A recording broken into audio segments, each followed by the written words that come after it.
अब खबरें विस्तार से। दिल्ली आबकारी घोटाले से जुड़े मनी लॉन्ड्रिंग मामले में गिरफ्तार तेलंगाना के पूर्व मुख्यमंत्री चंद्रशेखर की बेटी और बीआरएस नेता के कविता को राउत एवेन्यू कोर्ट ने 14 दिनों की न्यायिक हिरासत में भेज दिया है। के कविता को अब 9 अप्रैल तक जेल में रहना होगा।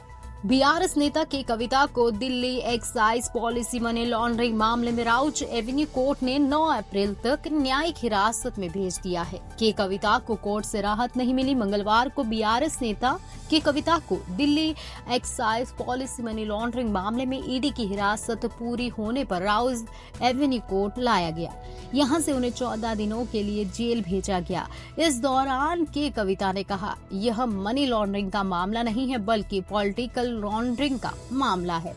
ये एक मनगढ़ंत और झूठा मामला है। मंगलवार को अदालत के फैसले के बाद भारत राष्ट्र समिति यानी बीआरएस की नेता के कविता को शराब घोटाले के मामले में जेल भेज दिया गया है।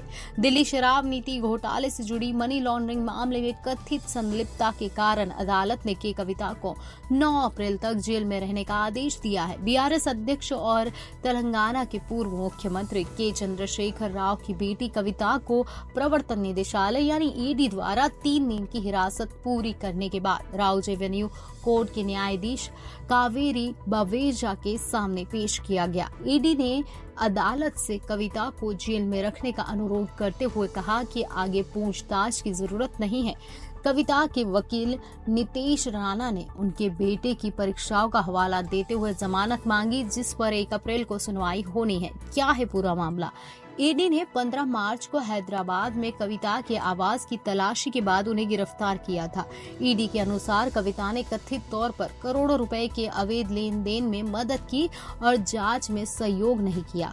कविता के वकील ने ईडी पर कानूनी सीमाओं को लांघने और अदालत के आदेशों की अवहेलना करने का आरोप लगाया।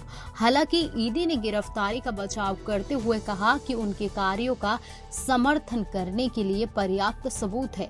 इसके अतिरिक्त ईडी ने कविता पर सबूतों से छेड़छाड़ करने का आरोप लगाया और डिजिटल डेटा प्राप्त करने के लिए उनके पति और हाउसकीपर को समन किया। मामले से जुड़े अन्य व्यक्तियों को भी पूछताछ के लिए बुलाया गया।